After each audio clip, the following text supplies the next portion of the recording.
Okay, good afternoon class. So welcome back to your CP100.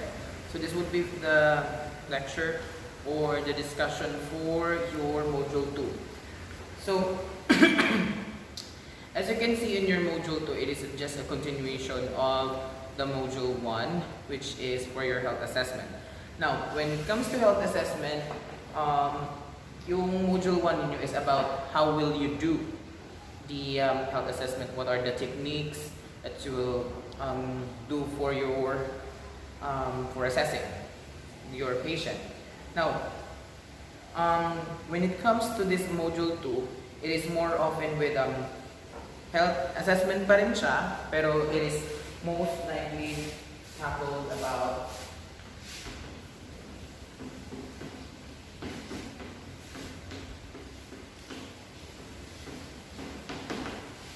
data gathering.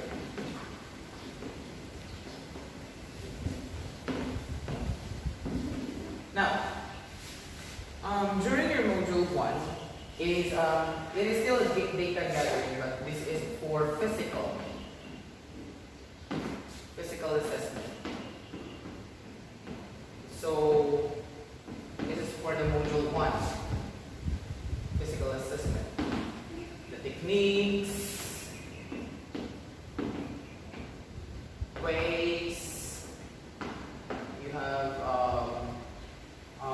technically you will assess the patient. You will assess the patient by means of their health or wellness. Now, when it comes to your module 2,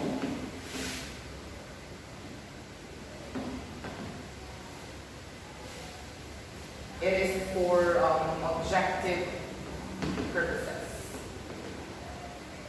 or most likely paperwork, or history, health history. Now, the course will provide a midwife or the nurse with the knowledge needed to provide complete health assessment for an adult patient. So this will be your objectives for your getting health history. Now, here, the health history is the purpose of obtaining a health history is to provide you with description of your patient's symptoms and how they develop. So, in short, data gathering is origin, how, when, what happened. So that is a common question. Why? How, when, what, why? Something like that. Now, bakit tinatawag siya more often objectives at paperwork? Technically, physical assessment can be written. Pwede siya isulat into paperwork. Here. But it is more often done without, kumbaga, siya muna mauna. Okay? What will happen here is, you can do your physical assessment and then you can write it down later on. And this, why module 2 is the continuation, because after you do the physical checkup,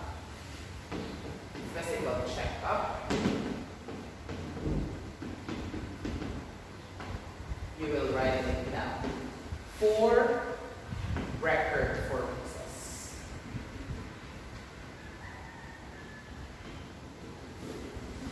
That's it. It is just for record purposes. Okay? Alright. So technically this includes potential or underlying illnesses or disease states. In addition to obtaining data about the patient's physical status, you will obtain information about many other factors that impact your patient's physical status, including spiritual needs, cultural idiosyncrasies, the functional living status, the basic component, of health history was the following: achieved complaint, present health status, past health history, current lifestyle, psychosocial status, family history, review of systems. Now, you cannot gather everything or all those things that I mentioned based lang sa inyong physical assessment. Because what you are pertaining with your physical assessment is more often the current status. The current status, the present health status, and the chief complaint. That's it. But when it comes, well, this could also relate into current lifestyle. But and other so also with psychosocial status. But when it comes to past, dito yan siya. Dito ba?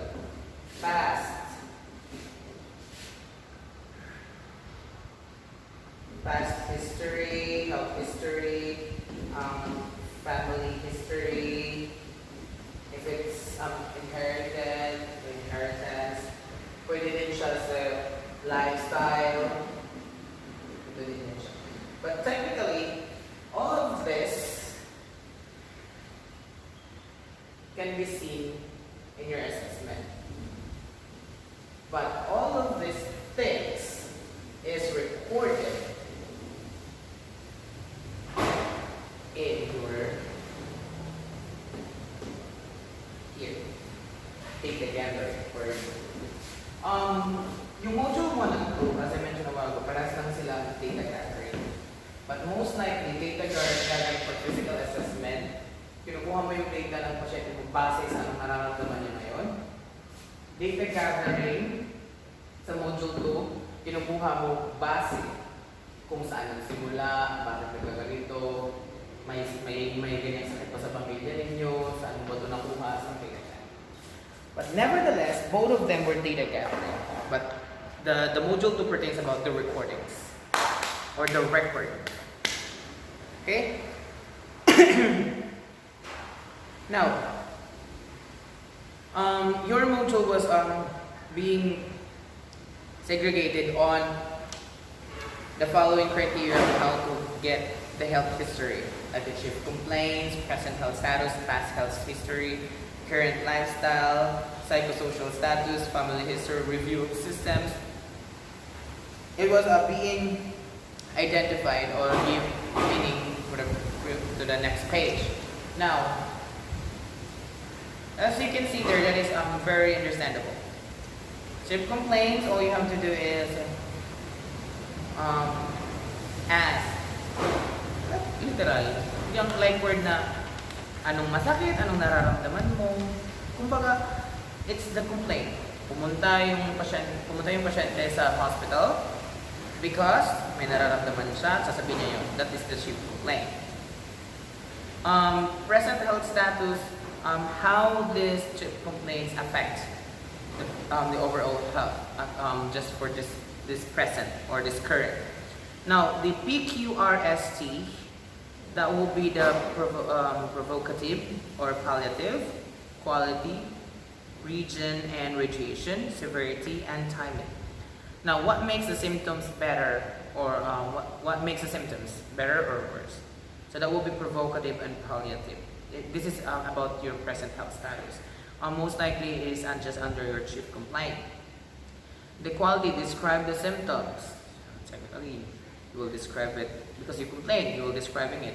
Because if you complain about pain, technically your health provider, your nurse or your midwife, can identify what type of pain are you feeling or how intense it is. So what will happen is you will ask your patient on how intense the pain is. That is the reason why we do have our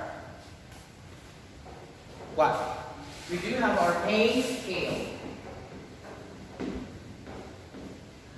So that will be ranging from 1 to 10. 10 as the highest. Okay. Well, beforehand, we were able to identify the scale of pain by facial grimace. There's emojis or like smiling face emoticons that shows the face of your patient and how it was being scaled. Now,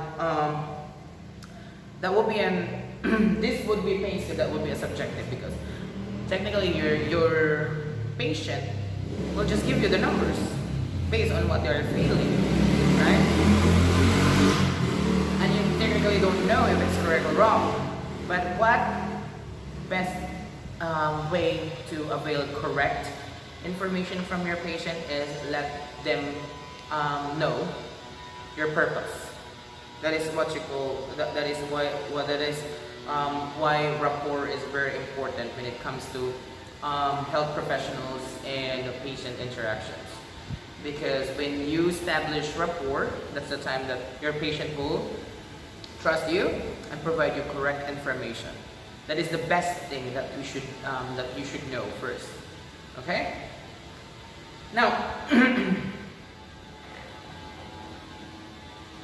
okay. So going back, so that will be describe the symptoms. Now, region and radiation. Where in the body does the symptoms occur? Is there radiation or extension of the symptoms to another area of the body? This is what you call radiate. From the word radiation, that would be radiating. So since we're talking about pain, we can go ahead and try to correlate radiation or this region of pain. So that will be radiating pain. Now when you say radiating pain, that will, the pain occurs in one specific area, for example in your stomach. So pwede mo sabihin, saan yung masakit?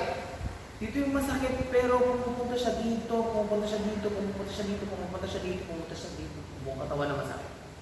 Right? Well, radiating pain means the feeling of pain from one part of the body to the other. It doesn't mean na sumasakit siya dito, tapos pumupunta dito, ganyan. So that will be radiating pain. But there are also radiating pain. Masakit siya, tapos masakit siya dito, masakit siya dito, masakit. Buong parte masakit. May iba din na masakit dito, tapos tumakbo dito na yung sakit, wala na sakit dito. Still, it is radiating pain. Okay, severity on a scale of 1 to 10. That's the pain scale. How bad is the symptoms? Another visual scale may be. Another visual scale may be is what I mentioned a while ago, the facial grimace. So if it's normal face, then it's a 0, then 1, 2. Hanggang sa pumangit ang emoji. Pag sobrang pangit ang emoji, sobrang sakit na yun. So that will be 10. Now, timing, does it occur in association with something else? Like how pain occurs. How pain occurs. So time, pain. The pain occurs when there is a specific time frame when it will occur. So, for example, when it comes to ulcer or stomach ulcer, kasi when you say ulcer, you don't have bones or something. So when you say stomach ulcer, that would be ulcer on the stomach. Sakit itself. Okay? So there are two types of stomach ulcer. One, that will be this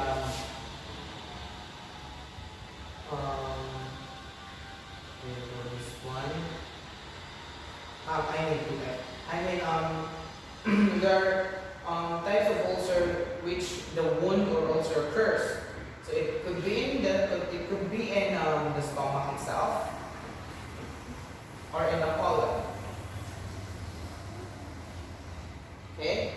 So when it comes about pain,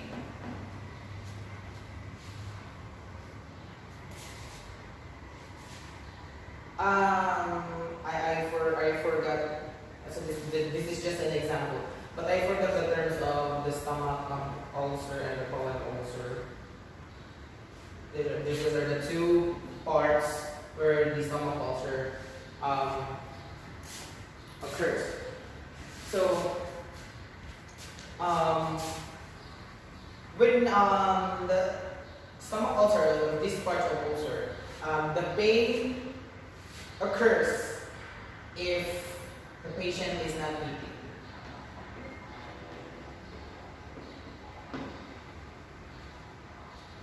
In short, pag masakit yung tiyan niya kasi hindi siya kumain, pag kumain siya, mawawala. Yun yung stomach ulcer. Sa colon part naman, it is some kind of reverse for this one. The colon part pains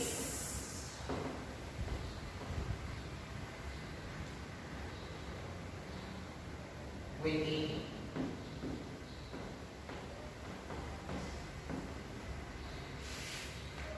So it's kind of, yeah, this would best example of the time.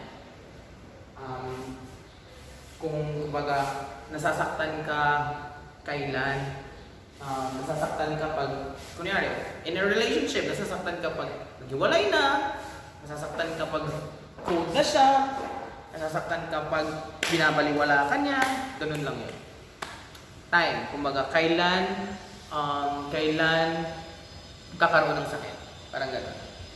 So, that's it for the present health status. That when it comes to past health history, it is important to ask questions about your patient's past history. The past health history should elicit information about the patient's childhood illnesses and immunizations, accidents or traumatic injuries, hospitalization, surgeries, psychiatric or mental illnesses, allergies, and chronic illnesses. Okay? And for women, include history of menstrual cycle, how many pregnancies and how many births. When it comes to past health history ang pinag-uusapan natin dito, hindi past relationship. Okay?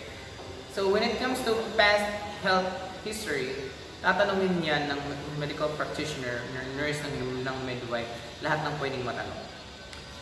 For example, like abdominal pain, pwede nang tanungin na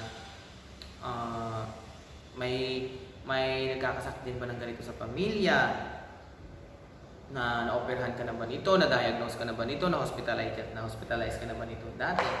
Yan. So that would be an easier way for us to assess our patient if the patient already has records or data previously. Childhood illnesses, data related to child illness is more pertinent to children than adults and the elderly. Childhood illnesses, well, technically that's for children because there are diseases that only occurs during your childhood, but you will not have it anymore during your adulthood. Okay? Accidents or traumatic injuries, because technically that will be for traumatic injuries, for accidents. You can see na, for example, there are instances na magkukomplain ng isang pasyente na masakit yung dito tuwing malamig ang panahon. Why? Because there are plates, there are bars na nilagay na doon. Kung yung parang tawag ito, may mga metal na. Kasi naka-surgery na siya before due to the accidents. Okay. So also our past health history also includes the hospitalizations, surgeries. When it comes to mental illnesses, my past history was about psychiatrists, something like that. Allergy, the most important thing is the allergy because allergy may occur upon providing medications. So never to forget kung saan siya allergy. Kung saan siya allergic. Okay? And family history, like if it's inheritance or something. Now, when it comes to current health status, information collected should also include details about your patient's personal habits, such as smoking or drinking, nutrition, cholesterol, if it's the history of heart disease or hypertension. Yes. Current health status sa pasyente mo, kung ano yung mga kadalasan niyang vices. Like, naninigarilyo, umiinom, kailan, ganyan, ilang snake. That will include. Most especially if you are pertaining about smoking and the chief complaint is asthma, difficulty of breathing, that will be very much helpful. Medications. Obtain a list of current medications, including dose and frequency, as well as reason for taking them. Remember to ask the patient about over-the-counter medication, vitamins, and herbal supplements. Yeah, because if you know the history of the medicines, the medications of the patient, you will be able to identify na, yes, this medication is good for him, good for her, she's used to it, like that one. Okay, so so far, that will be the end of our module 2. Now, we will be waiting for you guys for the release of your module 3 and 4 so that we can go ahead and try to discuss it thoroughly as well. Now, what will happen here is Sir Al and I will be doing some work to do when it comes to procedures, because we will doing it personally so that you will be able to show it to you guys. And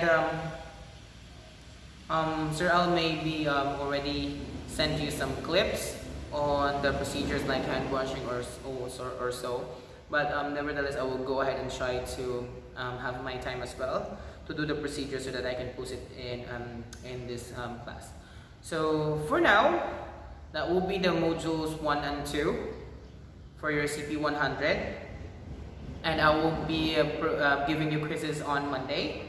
So please review your module. If you do have time and data, you may go ahead and try to visit my YouTube channel as well. This will be posted there. The reason why I posted my lecture in YouTube, because I believe that there is a data subscription, like free YouTube, 1 gig a day, something like that, and it is more accessible.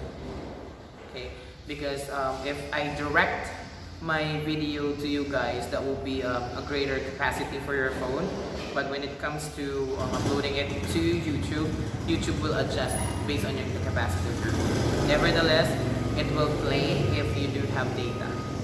So I will see you on Monday, and I will be providing you with quizzes.